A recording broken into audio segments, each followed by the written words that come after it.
bienvenidos a la explanada de este martes. Vamos a empezar nuestro programa poniéndonos poéticos porque ya sabéis que la poesía es un género que nos gusta mucho, que quizá no es el más comercial del mundo, pero cada día va ganando más adeptos y de esto nuestro primer invitado sabe mucho porque tenemos con nosotros al cantautor y poeta Marwan, más conocido como Marwan de toda la vida, que viene con este libro, Una mujer en la garganta. Bienvenido, Marwan.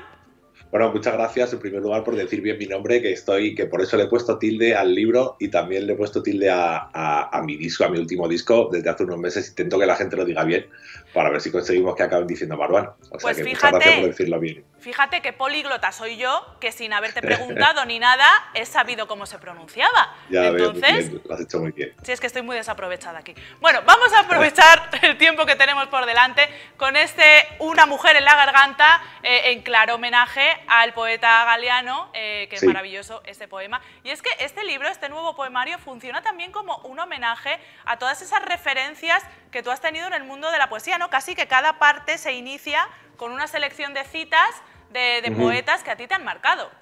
Sí, la verdad que yo siempre he bebido de muchísimas fuentes, siempre voy leyendo, rescatando frases, rescatando párrafos, tanto en las novelas como en los libros de poemas, como en internet también, que sigo muchas cuentas de citas y siempre he bebido de ellos. Yo creo que siempre hay una persona que ha dicho las cosas mejor que tú y me sirve para enmarcar un poco las temáticas en las que suelo dividir yo los libros de poemas, ¿no? Cada página de citas que aparece pues tiene que ver con una de las temáticas que aparece en el libro.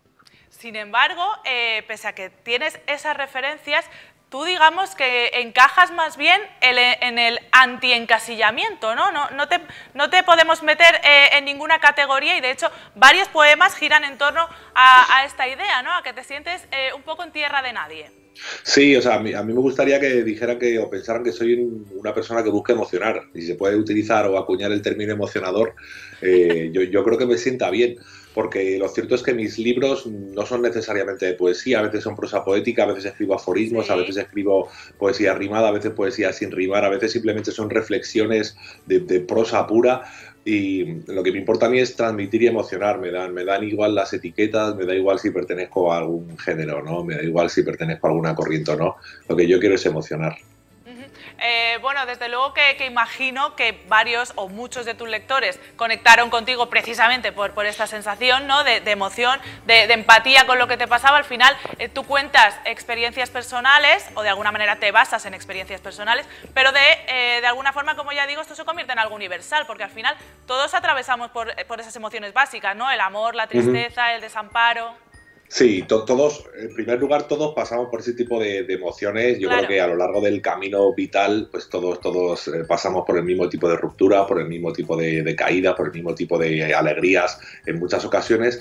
Y bueno, yo creo que la labor del artista, esto también, pues después de hablar con Luis García Montero, que le preguntaba yo qué tiene que tener un buen poema, o sea, un poema para ser bueno, ¿no? Pues Luis me decía que en la medida de lo posible tratar de hacer ciencia, ¿no? Por decir así, es decir,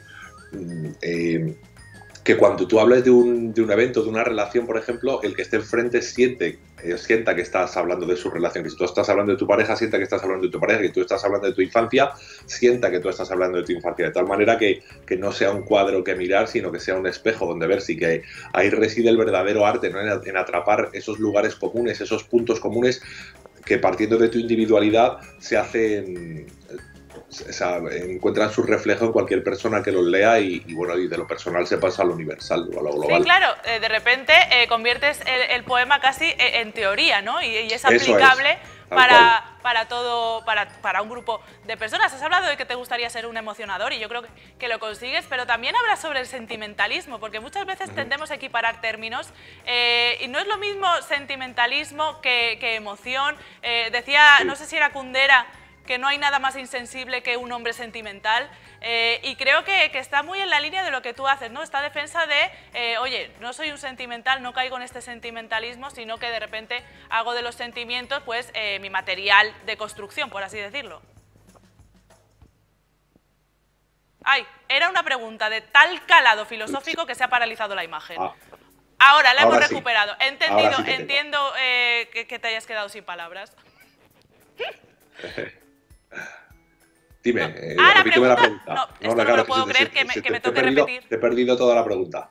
Mi pregunta era, y por ir reduciendo porque era extensa, más que caer en el sentimentalismo, que es un término del cual pues tú de alguna manera también quieres marcar distancias, eres un poeta que te gusta hablar de tus sentimientos sin caer, como ya digo, en estas emociones más facilonas, ¿no? más sentimentalistas. Bueno, la verdad que yo como poeta he caído en el sentimentalismo y como cantante también en un millón de ocasiones. Tengo mis poemas super cursis y mis poemas que leo ahora y digo, uff, esto ya no lo escribiría y me siento muy, muy lejano a ello.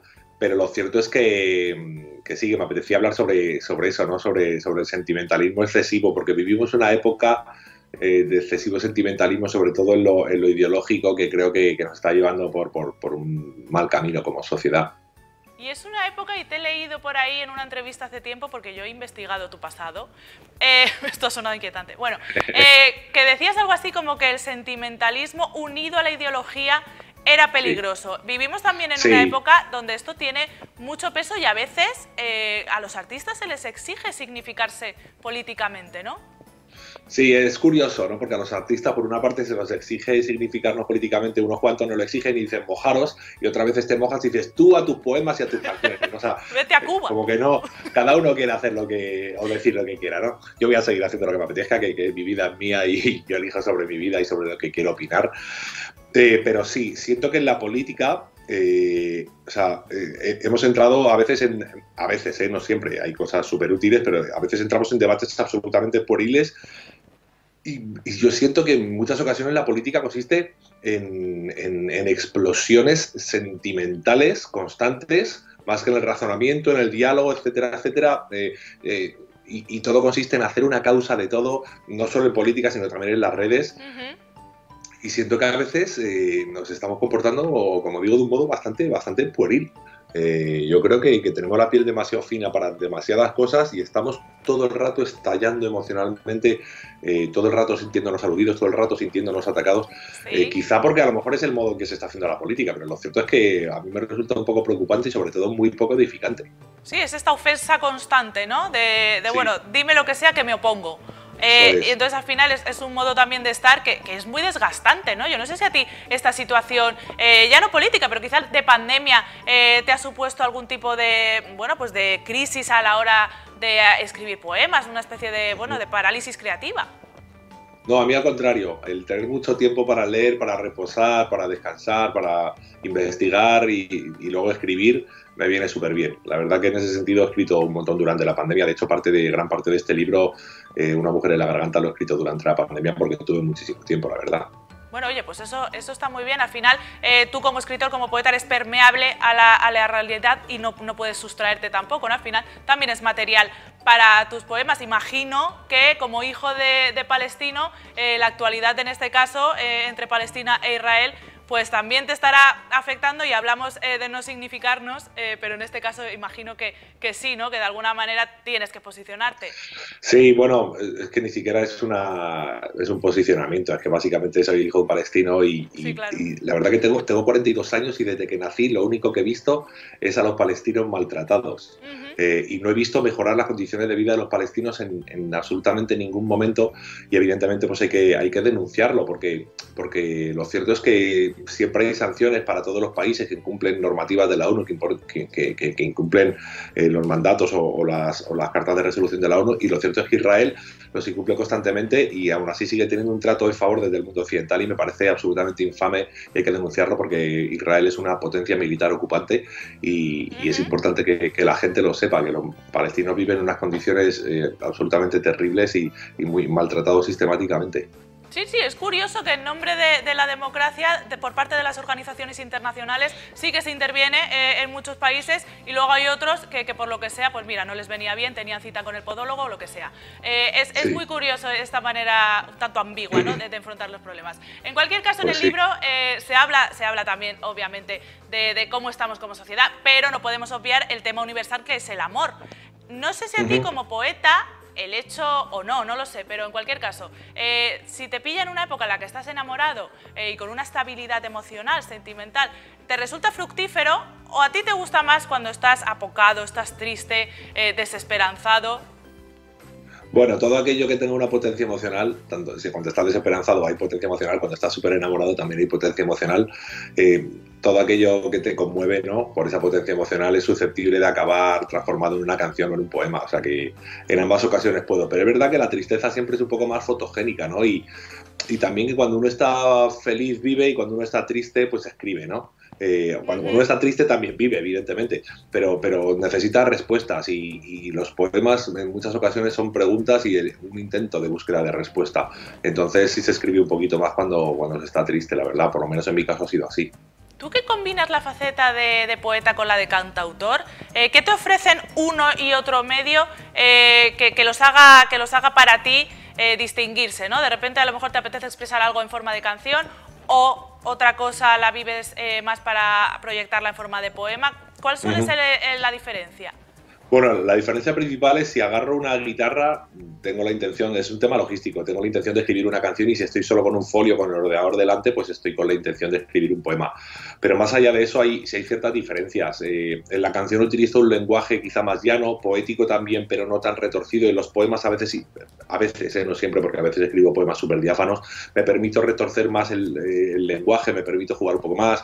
El poema te ofrece desde el aforismo o el micropoema, que puede ser una línea, hasta un poema súper largo, hiperreflexivo, a lo mejor de 10 páginas, y la canción tiene una duración determinada en la que rimo siempre, en el poema no rimo siempre. Entonces hay unas ciertas diferencias. Y luego yo creo que hay ciertos temas que por puramente reflexivos son carne de poema y no carne de canción. Si tú te pones muy reflexivo en una canción, yo creo que eso pierde bastante musicalidad.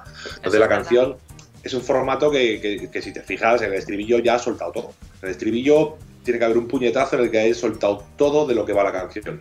Y lo cierto es que el poema a veces se resuelve en la última línea, o es simplemente una disertación, una reflexión mucho más profunda, ¿no? Entonces hay bastante diferencia, a pesar de que la búsqueda sea poética y a pesar de que la búsqueda sea, pues, abarcar la vida, ¿no?, y tratar de encapsularla en esa pieza. Hay un poema en este libro que se llama Meritocracia, claro, con mucha sorna el título, que habla un poco de, bueno, de esas personas que tienen mucho talento pero no tienen contactos y a la inversa, ¿no? Al final vivimos en una sociedad en la que es fundamental relacionarse con personas bueno, pues que te pueden ayudar muchas veces para desarrollarte profesionalmente. Tú, por ejemplo, empezaste autoeditándote. ¿También has vivido en carne propia esta sensación o alguien te ha dicho alguna vez, mira, te tienes que hacer amigo de esta persona para que poder publicar aquí? ¿Lo habrás vivido o, si no vivido, conocido en primera persona esto? Sí, bueno, yo la verdad que era una persona a la que me costaba mucho hacer contactos, sinceramente, y hice casi toda, hasta hace 5 años que firmé con Planeta y hace 3 años que firmé con Sony, 3 años y medio, lo hice todo absolutamente de modo independiente porque me costaba hacer contactos, pero bueno, confiaba mucho en lo mío y lo hice así y la verdad que me fue bastante bien, pero es verdad que el hecho de tener ahora una discográfica y una editorial de ese nivel, pues ayuda muchísimo a posicionarme como artista, a tener entrevistas como esta, a tener mucha más llegada a la gente, la verdad. Como esta no vas a tener más, o sea, solo esta, porque esto es una experiencia única. Bueno, las redes sociales también han tenido mucho impacto en todo esto. Yo no sé si a veces nos vemos sometidos un poco a la tiranía de los followers y también se plantea, oye, publicamos a esta persona porque la sigue tanta gente. Al final, un poco la calidad a veces queda relegada ante el peso de los influencers. Sí, yo creo que sí, a veces, pero bueno, yo creo que la calidad, si se trabaja bien, porque si no se trabaja bien, no, si se trabaja bien acaba saliendo a flote y acaba encontrando su lugar independientemente del lugar que ocupen otras personas. Tú lo dices también en el libro, muchas veces tus propios compañeros poetas te miran con recelo, te han criticado muchas veces, igual porque fuiste uno de los pioneros en este movimiento de poner a la poesía como un interés entre los jóvenes, en vender. Es que antes lo de vender era como algo criticable, sí, ¿no? Bueno, y todavía sigue siéndolo. Y muchas veces se te mira con suspicacia a ti y a otros que habéis sabido entender un poco el lenguaje de los jóvenes y al final esos popes de la cultura dicen, no, mira, esto no es poesía, aquí no hay calidad. ¿Cómo llevas tú esto? Al final te obligas a estar en una defensa constante. La verdad que ahora lo llevo súper bien, yo ya me expresa en el libro soltando un par de mamporros poéticos a estos poetas o este mundo poético rancio, académico, un poco rancio. Yo soy súper feliz con lo que hago, entonces es que me da igual sinceramente lo que me digan. En algún momento sí me ha afectado porque se han llegado así como muchas críticas seguidas, me ha afectado, pero lo cierto es que últimamente no me afecta nada. estoy haciendo mi camino. Creo que además se ignora bastante sobre este movimiento porque nos encasillan como que solo tenemos un público joven. Yo tenía público joven en mis 2 primeros libros, pero lo cierto es que ya no tengo un público joven. En mis libros no vienen personas de menos de 25 años a comprarlo, ya no están los de 16 que venían antes. No, pero igual son los jóvenes del principio que han ido cumpliendo años.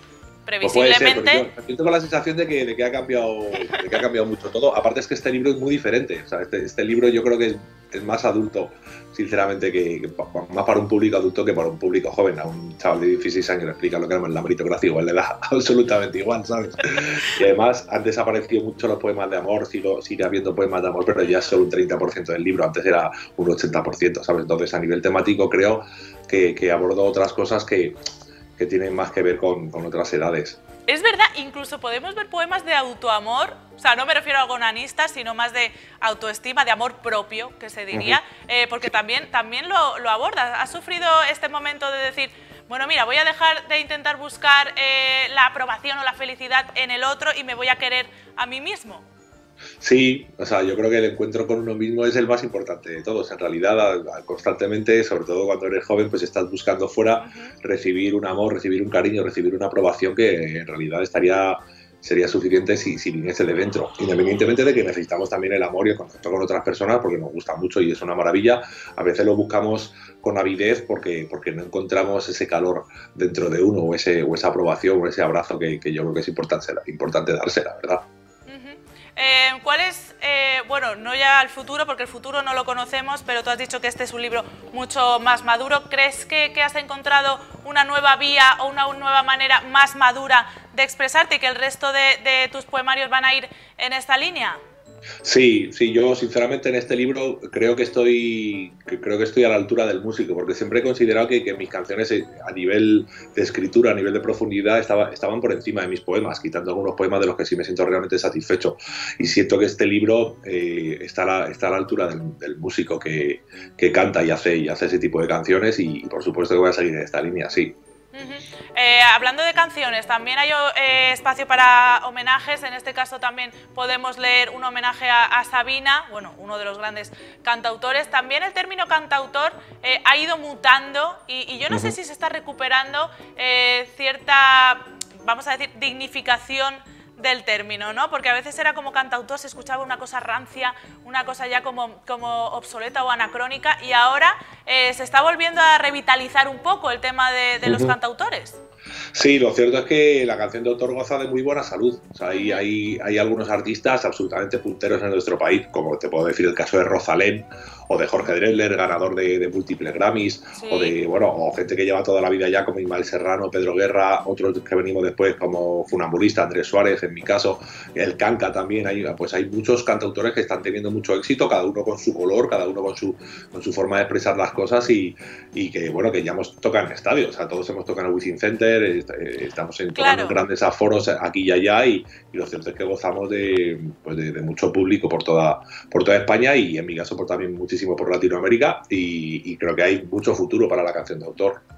No, desde luego, yo creo que marcó un hito ese momento en el que el cantautor empezó a prescindir del taburete para cantar y ahora ya vemos que muchos lo hacen de pie, incluso bailando y como tú dices, llenando estadios. Ahí ha habido un salto ahí. Tema firmas de libros y demás, ¿cómo está? ¿Cuándo vamos a poder verte por aquí, por Alicante y bueno, en general por toda España? Bueno, en Alicante me estoy volviendo loco porque hemos suspendido los 3 últimos conciertos que tenía durante abril y mayo por las lluvias en todas las ocasiones, porque sé ahí en el muelle 12 en el puerto y constantemente llevo 3 conciertos suspendidos y vuelvo el día 6 de junio voy a estar ahí en Alicante repitiendo mi concierto y ese día supongo que sí haré algunas firmas de libros ahí a la gente que se acerque y me lo traiga. Pero de momento firmas estamos haciendo poco, solo en algunas ferias en Madrid y en alguna feria que está viendo por aquí y por allá, pues estoy yendo a hacer firmas, pero lo cierto es que todavía la cosa va un poquito pausada como es normal porque no hay muchas ferias por el tema masivo. Bueno, poquito a poco retomando la normalidad y siempre, como bien dices, podremos disfrutarte en concierto con todas las medidas de seguridad. Siempre hacemos hincapié en este punto, así que muchísimas gracias, Marouane, por haber estado con nosotros. Ha sido un placer estar contigo. Igualmente, recomendadísimo Una mujer en la garganta y vamos a continuar. En esta ocasión no es una mujer, es un hombre, pero tiene muy buena garganta, porque de hecho se gana la vida haciendo de speaker en diferentes eventos, así que nuestro queridísimo Mister hoy viene a hablarnos pues de algunas jugadoras que han conseguido mucho éxito en su carrera y que desgraciadamente los medios a lo mejor no les dan toda la atención que merecen, así que de todo ello charlamos con él después de la publicidad.